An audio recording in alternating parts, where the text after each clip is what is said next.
বড় ধরনের দুর্ঘটনা থেকে রক্ষা পেলেন বাংলাদেশ বিমানের ৭৫ আরোহী। কক্সবাজার বিমানবন্দর থেকে উড্ডয়নের সময় একপাশের চাকা খুলে যায় উড়োজাহাজটির। তবে ঢাকা শাহজালাল বিমানবন্দরের ফ্লাইটটি নিরাপদে অবতরণ করতে সক্ষম হয়। আগে থেকেই সব ধরনের নিরাপত্তা নেওয়া হয়। শিশুসহ ৭১ জন যাত্রী ছিল ফ্লাইটটিতে। বিমানের চাকা কিভাবে খুলে পড়ে যেতে পারে তা নিয়ে বিস্ময় প্রকাশ করেছেন ওই ফ্লাইটের যাত্রীরা। তারা বলছেন, ফ্লাইটের আগে পরীক্ষা নিরীক্ষায় গাফিলতি ছিল। এলএমই সার্টিফাইড বিশ্বসেরা কপারে তৈরি ওয়ালটন কেবলস, যা আপনার স্থাপনাকে রাখবে সব সময় নিরাপদ। দুপুর ১:৩৫ কক্সবাজার বিমানবন্দর থেকে ঢাকার উদ্দেশ্যে রওনা দেয় বিমান বাংলাদেশ এয়ারলাইন্সের BG436 ফ্লাইটটি। কক্সবাজার বিমানবন্দর থেকে উড্ডয়নকালে উড়োজাহাজটির চাকা নিচে খুলে পড়ে। এ সময় বিমানটিতে শিশুসহ মোট ৭১ জন যাত্রী ছিল। বিষয়টি সঙ্গে সঙ্গে কন্ট্রোল টাওয়ারকে জানানো হলে বিমানবন্দর কর্তৃপক্ষ থেকে প্রয়োজনীয় সতর্কতামূলক ব্যবস্থা গ্রহণ করা হয়।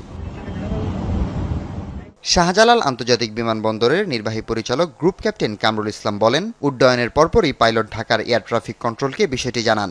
পাইলটের কাছ থেকে জরুরি অবতরণের বার্তা পাওয়ার পরই ঢাকার বিমানবন্দরে জরুরি অবতরণের জন্য প্রয়োজনীয় প্রস্তুতি নেওয়া হয়। শেষ পর্যন্ত পাইলট নির্বিঘ্নে ফ্লাইটটি অবতরণ করতে সক্ষম হয়। কক্সবাজার থেকে ছেড়ে আসা বিমান বাংলাদেশ এয়ারলাইন্সের BG436 ফ্লাইটটি ৭১ জন যাত্রী নিয়ে হযরত শাহজালাল আন্তর্জাতিক বিমানবন্দরের দিকে রওনা দেয়। তখন বাম পাশে ল্যান্ডিংয়ের একটি চাকা খুলে যাওয়ার সমস্যা পরিলক্ষিত হলে সঙ্গে সঙ্গে কন্ট্রোল টাওয়ারকে জানানো হলে বিমানবন্দর কর্তৃপক্ষ থেকে আমরা সিভিল এভিয়েশনের তরফ থেকে সকল প্রকার সতর্কতামূলক ইমার্জেন্সি অপারেশন এবং ল্যান্ডিংয়ের প্রিপারেশন নিয়ে রাখি।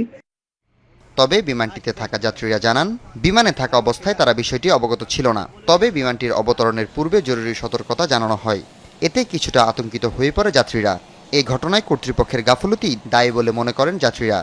মনে মনে চিন্তা করতেছি, কেন এত সময় লাগতেছে। তখন আমি আমার এই সৃষ্টিকর্তার কাছে প্রার্থনা করতেছি বৈশা বৈশা, কিন্তু আমি বুঝতে পারি নাই। যখন আমাদের ঢাকায় আসার পর বিমানটা নামবে, তখন ওরা বলছে যে জরুরি ল্যান্ডিং করতে হবে। আমরা জানি না কি বিষয়। নামার পর দেখলাম যে চাকা নাই। আমি যেদিকের হুইলটা খুলছে, আমি ওই সাইডের উইন্ডোতে ছিলাম। আমি দেখতেছিলাম যে হুইল নাই, চাকা একটা নাই। প্লেনটা ফ্লাই করার সাথে সাথে চাকা খুলে যায়। তাদের সে দায়িত্বটা কোথায় এসে পালন করছে? অবশ্যই এখানে গাফিলতি আছে। পরবর্তীতে ফ্লাইটটি দুপুর 2:22 ঢাকায় নিরাপদে অবতরণ করে। এতে যাত্রী ও ক্রু সবাই সুস্থ ও নিরাপদ রয়েছে। হাসিবুল করিম বিজয়, যমুনা নিউজ, ঢাকা।